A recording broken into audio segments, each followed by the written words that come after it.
Welcome to the My Machine podcast. Today we're taking a deep dive into something that's been on a lot of people's minds lately.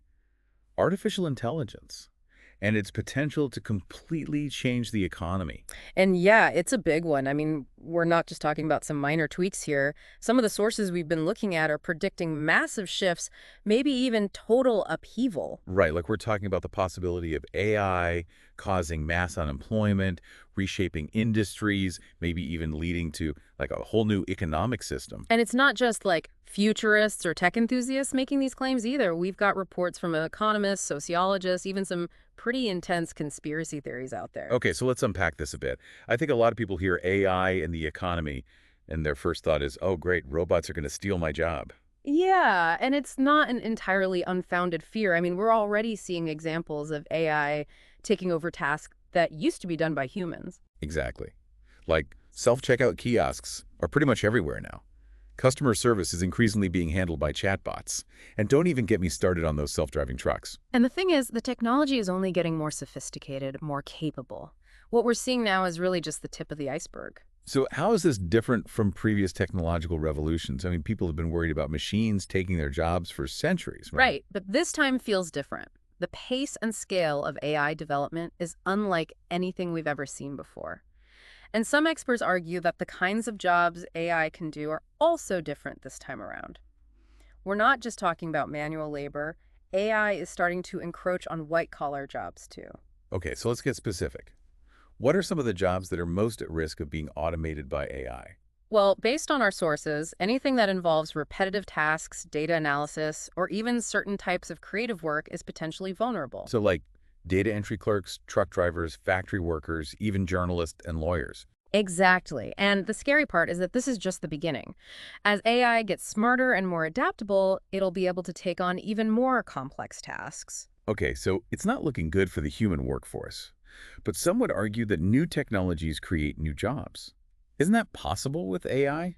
It is, and some of our sources are actually quite optimistic about that. They point to the possibility of entirely new industries emerging, industries that we can't even imagine yet. So, like AI trainers, AI ethicists, maybe even something completely out there, like, I don't know, virtual reality world designers. Sure, and let's not forget about the potential for AI to augment human capabilities, not just replace them. Imagine doctors using AI to diagnose diseases more accurately, or architects using AI to design more sustainable buildings. Okay, that's a bit more hopeful. But even if new jobs are created, there's still the question of who benefits from them. Will everyone have the opportunity to participate in this new AI-powered economy? Or will the wealth be concentrated in the hands of a few? That's a huge concern, and it's one that we need to address head on. Because if the benefits of AI are only reaped by a small elite, then we're headed for some serious social and economic problems. Right. We've seen what happens when the gap between the rich and poor gets too wide. It's not pretty. So what are some of the potential solutions? What can we do to prevent AI from exacerbating inequality? Well, there are a few ideas floating around. One that's gained a lot of traction is universal basic income, or UBI. Ah, yes, the idea of giving everyone a guaranteed monthly income, regardless of whether they're working or not. Exactly. The thinking is that if AI does displace millions of workers, UBI could provide a safety net, a way for people to survive and potentially even thrive in a world without traditional jobs. But UBI isn't without its critics, right? Some people argue that it would discourage people from working, create dependency on government handouts, and be incredibly expensive to implement. Those are valid concerns. Mhm. And to be honest, no one really knows for sure how UBI would play out in the real world. It's a huge experiment and one with potentially massive consequences. So UBI is one potential solution, but it's definitely not a silver bullet. What about reskilling programs? Could those help people adapt to the changing job market and find new roles in the AI economy? Reskilling is definitely crucial, and I think it needs to be a major focus for governments and educational institutions. We need to equip people with the skills that will be in demand in a future where AI is prevalent. So instead of competing against AI, we need to learn how to work alongside it, to use it as a tool to enhance our own capabilities. Exactly. And that means focusing on things that AI isn't good at, things that require uniquely human skills, like creativity, critical thinking, problem solving, and emotional intelligence. Okay, that makes sense. But some of our sources go even further, suggesting that these changes to the economy are part of a much larger, more sinister plan. Oh yeah, we're about to get into some of the really juicy stuff. This is where things start to get a little bit conspiratorial. Exactly.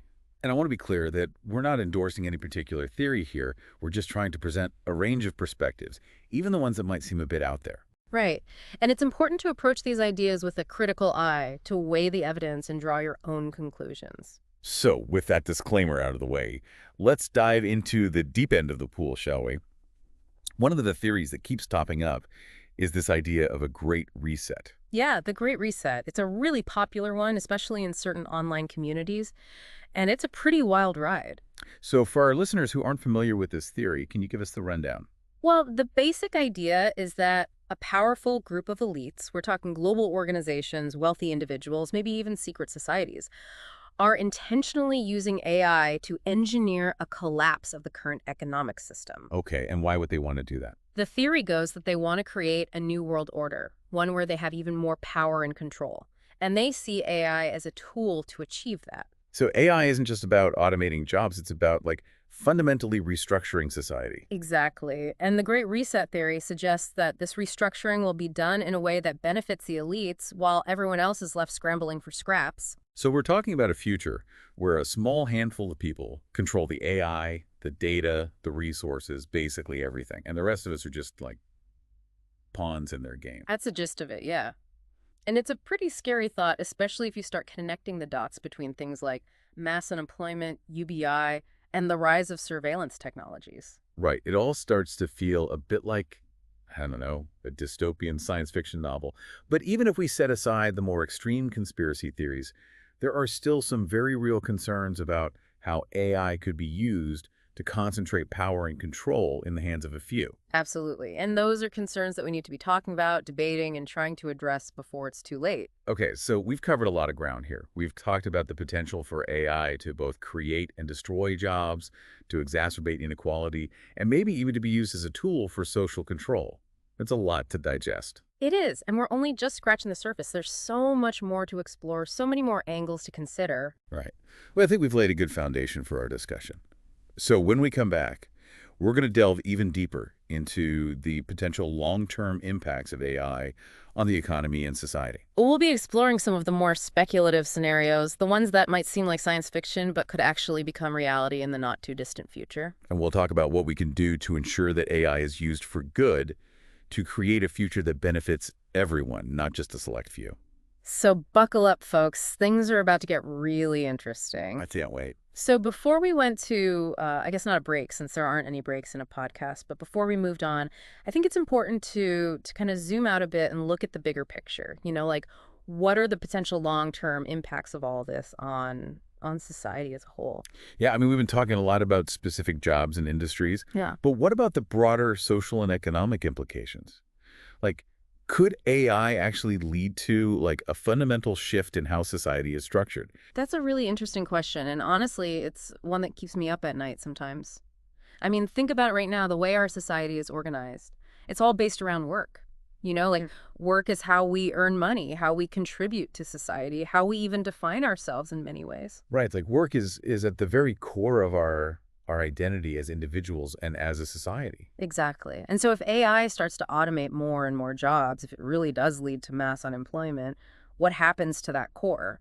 What happens to our sense of purpose, our sense of community, our sense of value? Yeah, I mean, it's kind of a scary thought to imagine a world where work is no longer a central part of human life. Right. And some of the sources we've been looking at suggest that this could lead to some pretty dire consequences like increased social unrest, widespread mental health problems, maybe even a complete breakdown of social order as we know it. Okay, so not exactly a rosy picture, but are there any potential upside? I mean, could a world without work actually be like a good thing? Well, some theorists think so. They argue that if we're freed from the drudgery of work, we could finally focus on things that are truly meaningful, like art, music, relationships, personal growth, things that make life worth living. Yeah, I mean, I can definitely see the appeal of that kind of of a utopia where everyone has the time and resources to pursue their passions. Right. And some even argue that it could lead to a surge in creativity and innovation. Like if people aren't bogged down by the need to earn a living, they'll be free to explore new ideas, to experiment, to push the boundaries of human potential. Okay, so there's that possibility. But let's be realistic for a minute. I mean, even if AI does free us from work, how do we ensure that everyone benefits from this new abundance? How do we prevent a situation where only a small elite gets to enjoy this life of leisure while everyone else is left struggling to survive? That's the million-dollar question, right? And it's one that we need to be thinking about very carefully, because if we don't find a way to distribute the benefits of AI fairly, Sure. then we're just going to end up with a more extreme version of the inequality we already have. Right, and that's not a future that anyone wants. Definitely not. And so this is where things like universal basic income come back into play. Because if we're going to have a world where work is no longer the primary means of survival, then we need to find some other way to ensure that everyone has access to the basic necessities of life. Okay, so UBI is one potential solution. But what about other ideas? Are there any other ways to kind of mitigate the potential negative impacts of AI on the economy and society? Well, some experts argue that we need to rethink the whole concept of work. Like maybe instead of trying to create new jobs to replace the ones that are lost to AI, maybe we need to find new ways for people to contribute to society, new ways for them to find meaning and purpose. Interesting. So what kind of new ways are we talking about? Well, for example, there's a lot of talk about the importance of care work, Hmm. like taking care of children, the elderly, the sick people with disabilities.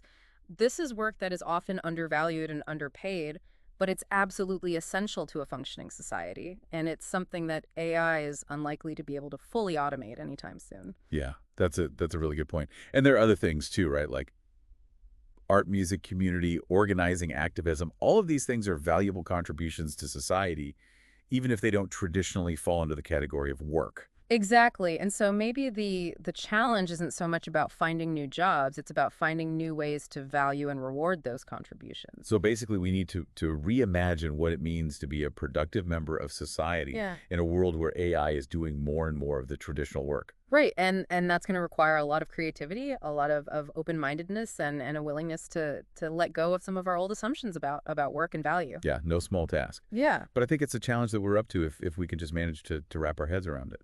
I think so too. And honestly, I think it's a challenge that we need to embrace, because the alternative is a future that none of us want, a future where AI exacerbates all of our existing problems and creates a whole bunch of new ones. Right. So it's time to start thinking outside the box, to reimagine what a good and just society could look like in the age of AI. Exactly. And to start working towards that future now before it's too late. Okay, so we've talked about some of the potential downsides of AI on the economy and society, but let's shift gears for a moment and talk about some of the more speculative possibilities, the ones that might seem like science fiction, but could actually become reality in the not too distant future. Okay. Yeah, let's get into some of the really wild stuff. Exactly. So one of the things that I keep coming across in our research is this idea of digital clones. Digital clones. Yeah, that's a mind-blowing concept. Basically, the idea is that AI could be used to create virtual copies of real people, Right. like digital versions of ourselves that could work, learn, and even interact with the world just like we do. Okay, so like avatars, but way more advanced. Way more advanced. Yeah, I mean, we're talking about AI systems that would be able to replicate our thoughts, our personalities, our even our physical appearance in a digital environment. And what would be the purpose of creating these digital clones? Well, some people think that it could be a way to achieve a kind of immortality. Like Sure. even after our physical bodies die, our digital clones could live on forever, interacting with the world and even evolving in ways that we can't even imagine. Oh, that's a pretty heavy thought. But others are more skeptical, right? Like they worry about the potential for abuse and exploitation. Yeah. Oh, yeah, absolutely. I mean, imagine a world where where corporations could create digital clones of their employees and then force those clones to work 24/7 without any breaks or Or benefits. what if governments start using digital clones to spy on people or to spread propaganda? Right. The potential for dystopian scenarios is definitely there. And so this is another area where we need to be thinking very carefully about the ethical implications of AI and making sure that we're developing and using this technology in a way that benefits humanity as a whole. Okay, so digital clones are definitely a fascinating and potentially terrifying possibility. But there's another, even more unsettling idea that keeps coming up in our research. You're talking about AI and population control? Exactly. Yeah, that one's a bit of a rabbit hole, but it's definitely out there. So for those who aren't familiar with this theory, can you give us the basic rundown? Well,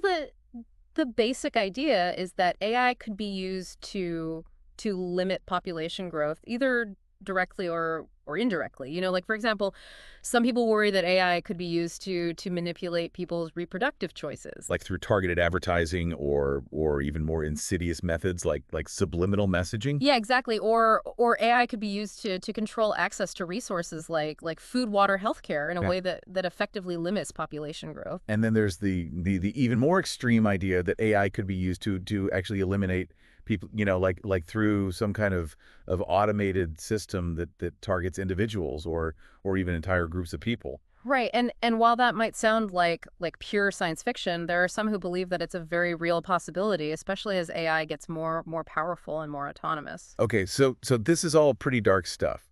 But before we spiral into a complete existential crisis, I think it's important to remember that these are just theories.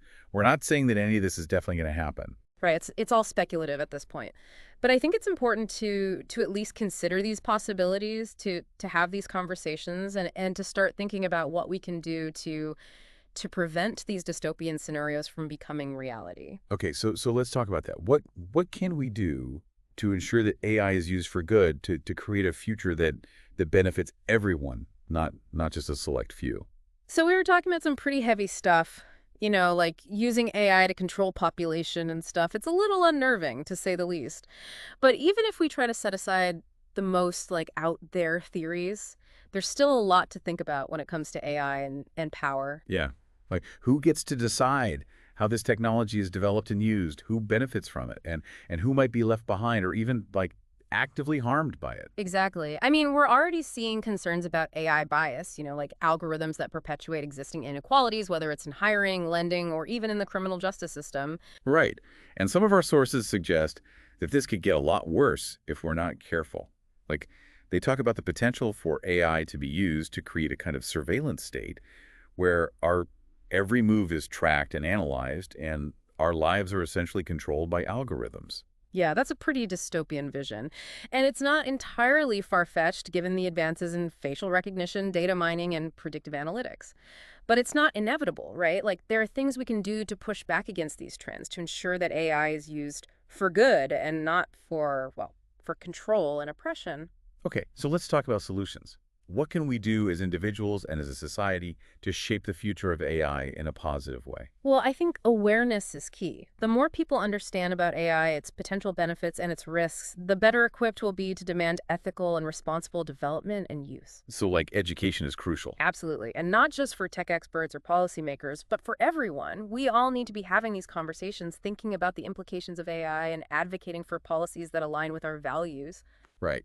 And that includes things like pushing for transparency in AI development, demanding accountability from the companies and governments that are creating and deploying these systems, and fighting for regulations that protect our privacy and our rights. Exactly. And we can also support organizations that are working to promote ethical AI, groups that are researching AI bias, developing guidelines for responsible AI use, and advocating for human-centered design principles. Okay, so there's a lot we can do on the policy and advocacy front, but what about on a more personal level? Are there things that individuals can do to navigate this new AI-powered world and make sure they're not being taken advantage of? Yeah, I mean, for starters, we can all be more mindful of the data we're sharing online, being careful about what information we give to social media companies, apps, and websites. And we can support businesses that are using AI in a responsible way, companies that are prioritizing privacy, transparency, and fairness. So like voting with our wallets, essentially. Exactly. And we can also focus on developing the skills that are going to be most valuable in an AI-driven economy. Things like critical thinking, problem solving, creativity, and emotional intelligence. Right. The stuff that AI is, at least for now, not so good at. Precisely. And who knows, maybe by focusing on these uniquely human qualities, we can even help to shape AI development in a more positive direction. Well, I think that's a hopeful note to end on. We've covered a lot of ground in this deep dive, from the potential benefits of AI to some of the more dystopian possibilities. And I think the main takeaway is that the future of AI is not set in stone. It's up to us, as individuals and as a society, to decide what kind of future we want to create. So stay informed, stay engaged, and keep asking the tough questions. The future is in our hands. Well said. And if our deep dive has sparked any thoughts or questions, please don't hesitate to share them with us. You can find us on all the usual social media platforms. Until next time, keep exploring, keep questioning, and keep pushing for a future where technology serves humanity, not the other way around. Absolutely. And thanks for joining us on this journey into the mind machine.